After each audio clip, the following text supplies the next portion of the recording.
Hello, my name's Phil Galloway. I'm a freelance fine and digital artist from the northwest of England. Over the next couple of videos I'm going to be introducing you to ArtRage 5, the latest iteration of the ArtRage program. It's a very simple tool, but yet very intuitive and can create fantastic painterly effects. So whether you are experienced in digital art, a fine artist, a daytime doodler, or just want something to play about without getting paint all over the dogs, kids and walls, it's the tool for you. It's available on pretty much all platforms from mobile phones right the way through to tablets and computers. And it's what I use for my daily work, day in, day out, and the effects it produces are fantastic. So what we're going to be looking at is taking a pencil sketch, bringing in a reference image, and then developing that pencil sketch, blocking in colour. We'll be looking at how we mix paint and how malleable and textural the paint can be in the program. We're going to be adding a little bit of texture and hopefully ending up with a nice, painterly, simple painting in the end. I hope you enjoy this. I hope you get a little bit out of it and it shows that digital art might be for you. I came from a fine art background and was introduced and thrown into the world of digital art very randomly and haven't looked back. So I try and juggle both sides of things as I can.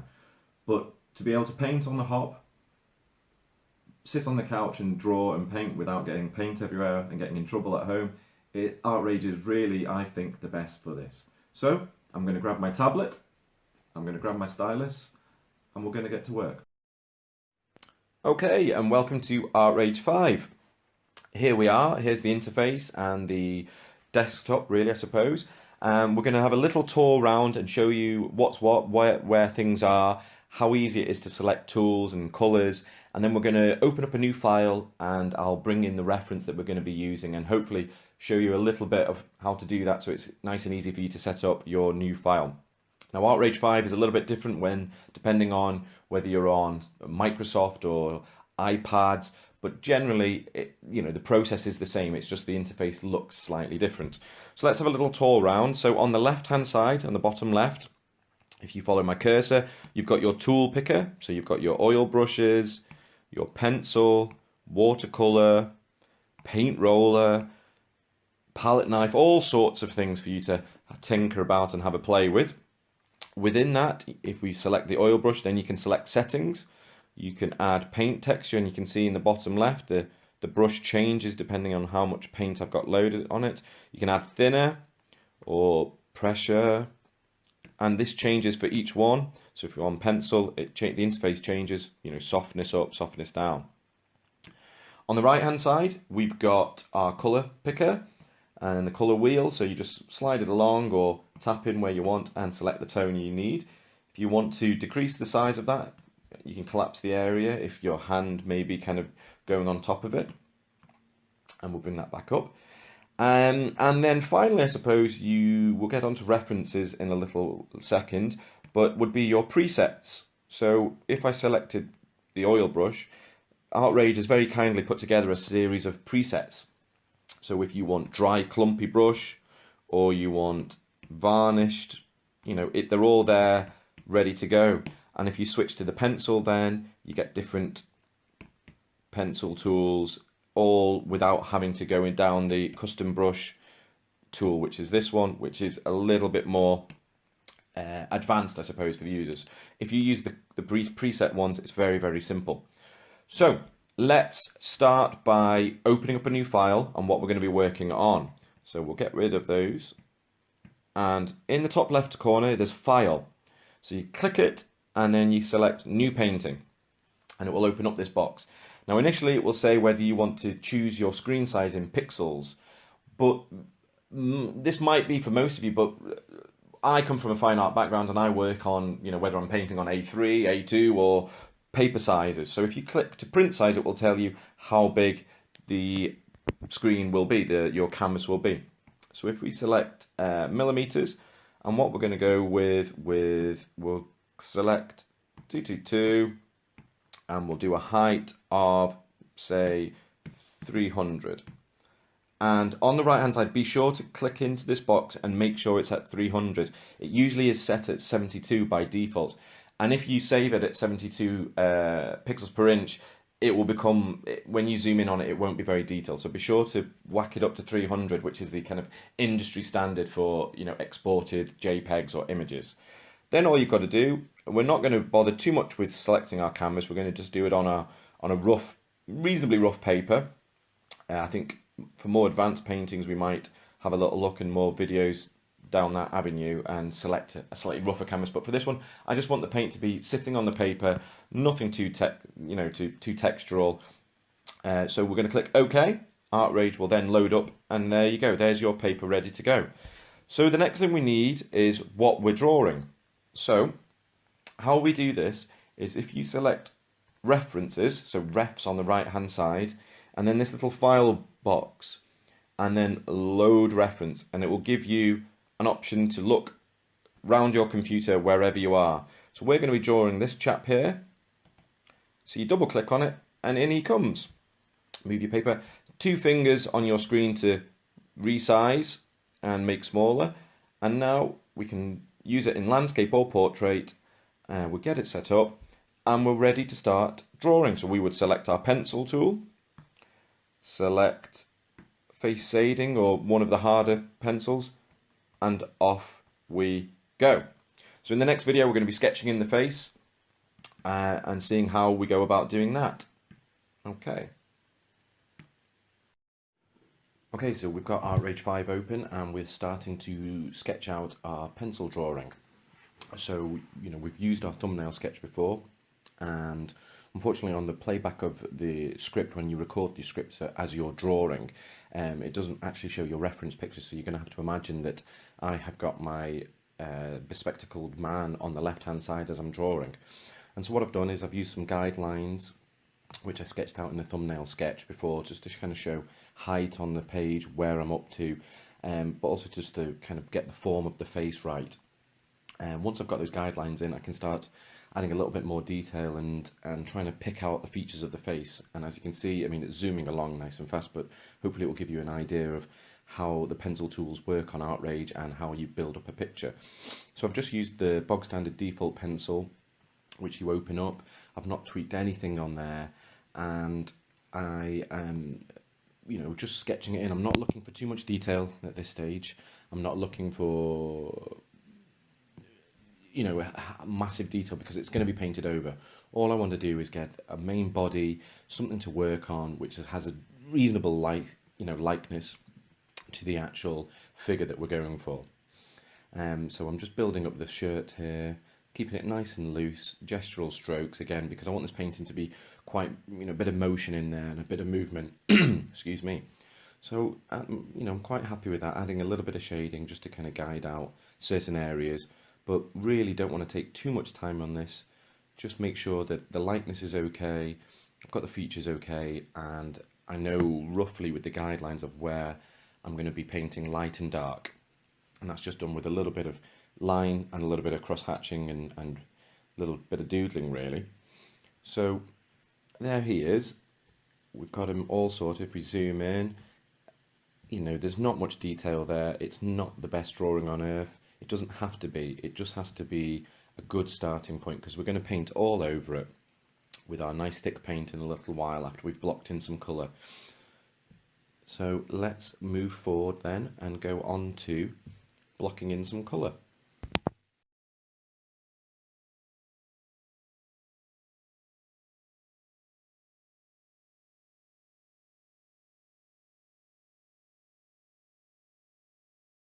Okay, so we've started blocking in some colour on this now. What we've done is, it's showing the photo on this one. I don't know why it wasn't on the last one. If I make that a little bit smaller. We've picked the oil brush tool from the left hand side. I've put the settings down to about 8% of paint on there. So basically what that means is there's less paint on the brush. It's as if you've just dabbed it in the paint a little bit, and as you pull your brush down across the canvas or the paper, it will run out. You will, it will give way, and it means that there's not too much loaded on the brush. If you were to load the brush up at this stage while you're blocking in, it would get muddy very quick. Basically all the paint would start moulding together, blending, and you'd be left with a murky mess, which would be no good at all. especially when we're trying to pick out the highlights, lowlights, get the tones right, get the mid values right. So as you can see, I've put an orange background behind, which is a bit of a, as you'll probably know, if you come from a fine art background, a lot of the masters used to do it, and now it's continued through as quite a common practice. And basically, with the orange or warm tones behind, it just fills in the gaps. It makes the colours sing a little bit higher on top, and it just is a little bit easier than working just purely on a white background. And I find that most of my paintings, I'll put that behind the skin. So all I've done is I've picked out, using the little ink dropper in the toolbox, picked out a few of the highlight colours from the face and just start really kind of sketching it in. Now, because there's not much paint on the brush, it doesn't flow very much, so you're kind of using a lot of choppy strokes, which is absolutely perfect for what we're trying to achieve here. We're not going for a really photorealistic finish. We're going to go for a nice painterly painting that's going to hopefully have a lot of movement within it. So I'm sticking really to one layer at the moment. On the right hand side you'll see the layers box. Now you can add more layers, and that's more when you're adding more paint, because again you don't want it to become all blended too much. But on this particular stage of the painting, it can all be done on one layer because the paint just isn't moulding together.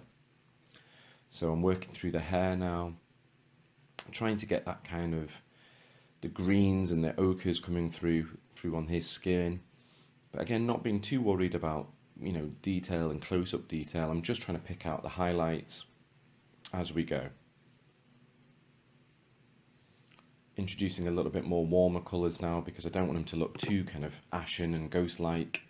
A few pinks, and usually what I'll do is with my paintings is keep the blocking in stage reasonably simple, but with a few kind of flashes of colour towards the end of it. It's more when you start loading the textural thick paint on that I introduce a bit more kind of, not wacky colours, but a little bit more crazy colours by then. But it's always nice to kind of just have a few of those shining through. So for highlights I'll use quite a turquoisey blue, and for lowlights you can start bringing in like burgundies and warm reds. So we're just going to move on to a little bit of the shadows here, hopefully add a bit of depth and definition, and with his glasses there. And keep, with two fingers, pinch and zoom on the screen like you would do on an iPad. You can zoom in, keep moving it, you can twist it, rotate it. I usually paint all my paintings in landscape mode, even though it is in a portrait picture, in portrait. And I've spoken to a few digital artists who do exactly the same, and maybe it's because there's somewhere to kind of rest your hand on the screen a little bit more as you're working. ArtRage has palm rejection, so you don't get little dots from your hand resting on the screen. Well, I found that when I turn the tablet round into landscape mode, into portrait mode, sorry, it just doesn't seem enough kind of screen real estate for me to work on. So I tend to do this. So it's up to you how you work it.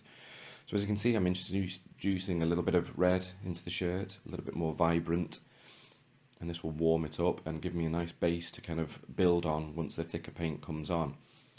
I'm keeping my brush strokes pretty thick, 92% there, going down to about 30 on smaller areas, and not too worried about the detail, as you can see.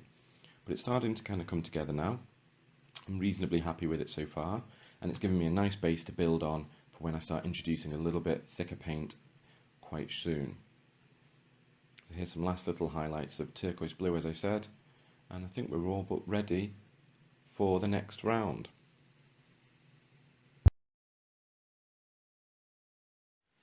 Okay, so we've got our blocking in, and now we're going to move on to adding a bit more textural paint and a little bit more thicker, and this is when the painting starts to come alive. On the blocking in stage, I'm never really happy with it. It always looks quite flat and dead. This is when it starts kind of creating the movement, getting a bit of life about it, a bit of luminosity. So what I've done is, on the left hand side you can see I've selected the oil brush tool, and in the settings little box above it, if you click settings and then on loading, I've cranked that up to, you don't want to go too high at this stage, because again, if there's too much paint on it, it becomes muddied and blurred. So probably about 20, 25, probably tops on that, even down to as low as 19% would be absolutely fine. And what you'll find is, as you apply the the paint, you can see there's a little bit more to it, a little bit more body on the paint, and you can see the stroke, the brush strokes within it. So again, I'm just using the color picker tool, and just picking out certain colors that I've already laid down in blocking and building on that and adding a little bit more warmer color as we go. On the color wheel, as you can see, the closer to the left of the middle bar, I suppose, the more vibrant and warm the color. So I usually start with reasonably paler colors at this stage and then start building it up. You don't want to go too vibrant too quick, because then everything will start kind of blending off that color and you'll be ending up with something that's probably a little bit too neon for my liking. So keeping it nice and loose. Again, I'm not going for photorealistic, I'm just going to go for a gestural painting. You know, laying it on as if I was kind of slapping paint onto a canvas on a wall, and then refining little bits as we go. I changed the thickness of the brush to suit, but usually at this stage I'm still keeping it quite chunky, so you can see I've got it at 36%, but then as I go into more detail, smaller areas, I'll drop it down to 20s, and then whack it back up. So it's, you can constantly be thinking about your brush size, where you are on the screen, rotating it, using, you know, all your screen, zooming into certain areas. But again, at this stage I do quite like working from a distance on it, because when you get too tight into the painting, it will often, you'll get bogged down in detail and you'll lose that kind of, the brush strokes. You'll start using little lines, which again doesn't look like a realistic painting. You want to keep it chunky and thick, and that's the way I like to use digital art, really, as I would, you know, with a wide brush, with, you know, acrylics or oils.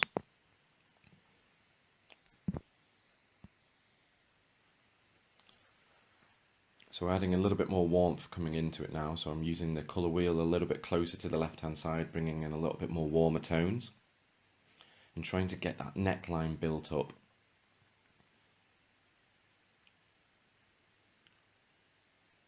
And it's funny using, you know, as with any kind of medium, but there's always stages where you're happier with. I mean, after the blocking in, I'm never too happy. Usually at this stage I'm not too happy. It's when we start adding the warmer, richer colours. So as you can see now, I've introduced a dark blue, which is about midway through the colour wheel, and you can see it's already added a richness to the painting, which wasn't there before. It was looking a bit dull, a little bit bleak and a bit dreary, and now we're starting to kind of get that realism, but that warmth to the painting.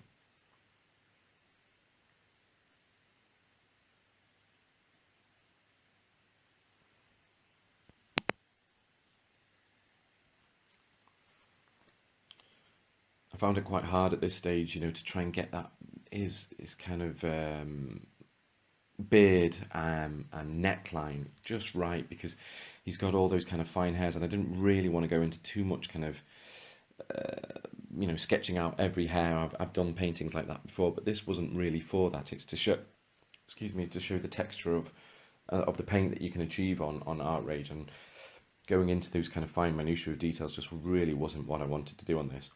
But now you can see I'm starting to add a few more flourishes, a little bit more gestural strokes, and with the paint being loaded on, it's blending so nicely and reacts just like paint would on a canvas or on a palette.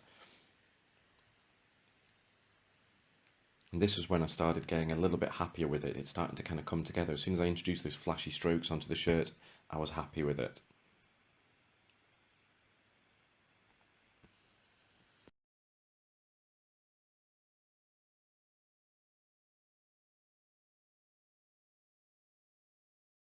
Okay, so we're on the home straight here now.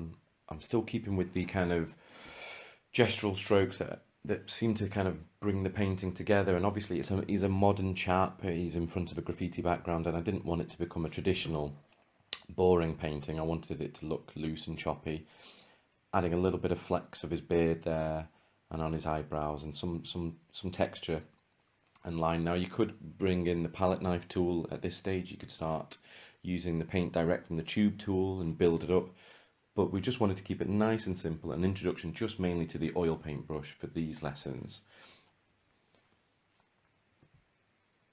So again, adding a little bit more highlights and colours and warmth to the shirt, but I like to reflect the colours that I use in one area in other areas, so you can see that I'll reflect those colours in the shirt, in his hairline, so it balances the painting out as we go. So what I've done now is I've gone to a layer behind, so you click on the right hand side onto the layers, and I'll pick a layer down below underneath, and using a much wider, drier brush, I'm just adding in a few flecks and gestural strokes just to add a little bit of interest. Now I've gone back, created a new layer on top of everything, and adding more paint, more highlights. And again, use as many layers as you want, really. If you don't, the paint will start to, again, get muddied if you use too much, in one layer, and it all starts kind of lumping on top of each other. So just click on the layers on the right hand side and click the plus box, and it will open up a new layer. You can rename it if you want, and you can carry on from there.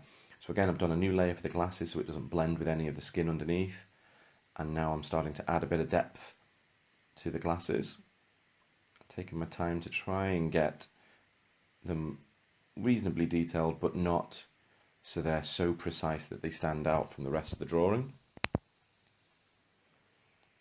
Trying to get the reflections, a little bit of highlights.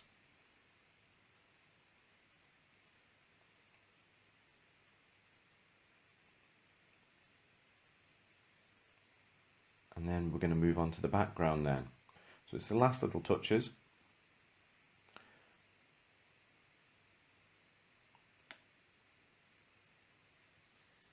And there we go. So he's all done and ready to go with the thick paint. And then it's just onto the background next.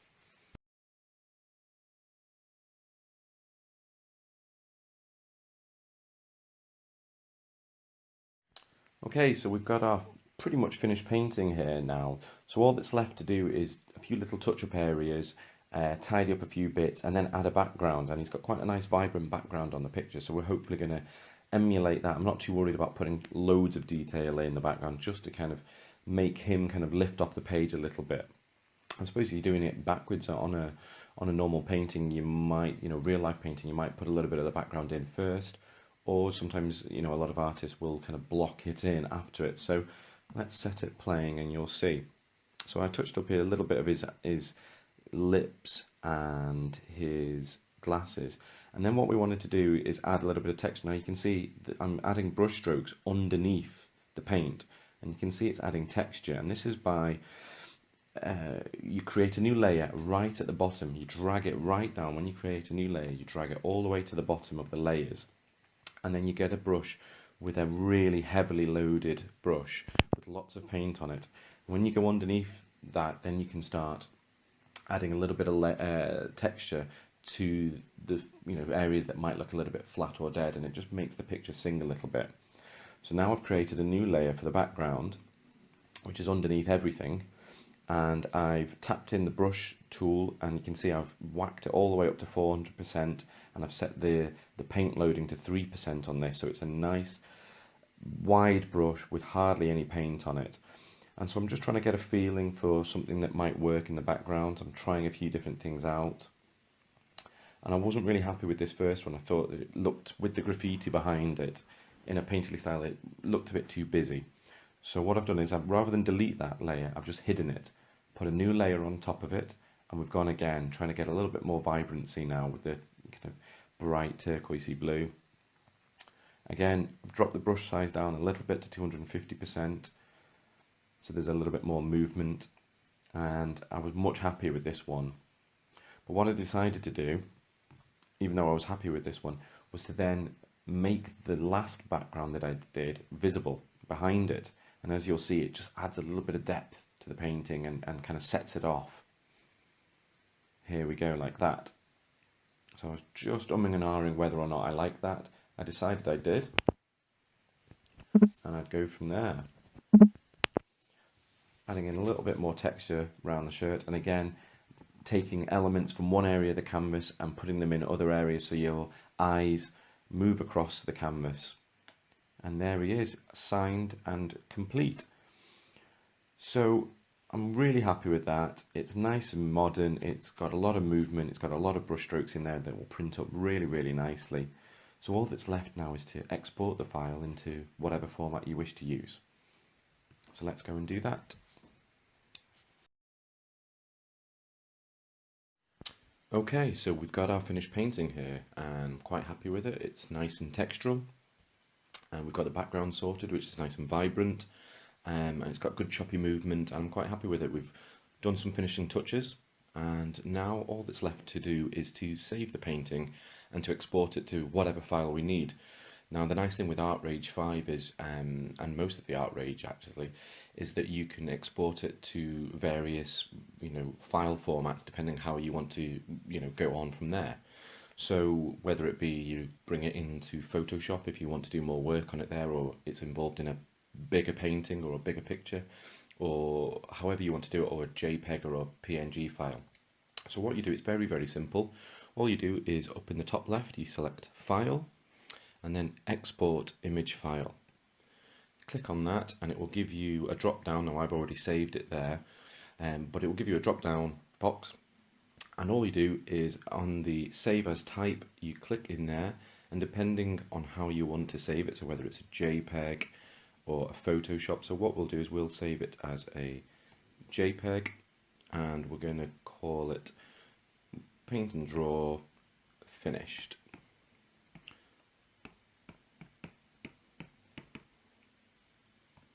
Okay, and then click Save. So again, if you wanted to save it as a Photoshop file, PNG, TIFF, a GIF or a GIF, however you do it, a JPEG or a BMP file, but we'll go for a JPEG on this one, and you click Save, and there it is. Easy as that. It's done and ready for you to use however you see fit then. So I hope you've got a lot out of the video. ArtRage is a fantastic tool, as you can see. We've created a really nice, malleable, choppy painting. We're not too worried about too much detail. It's more to kind of show you the versatility of the program. And we've taken an image that's nice high resolution that we can use for various things going forward, or go straight to print with that high res JPEG, or indeed bring it into Photoshop and work with it more. So I hope you got a lot out of the video and learned a little bit about it, and hopefully I'll be doing a few more in the future. Alright, thanks a lot for watching, and bye for now.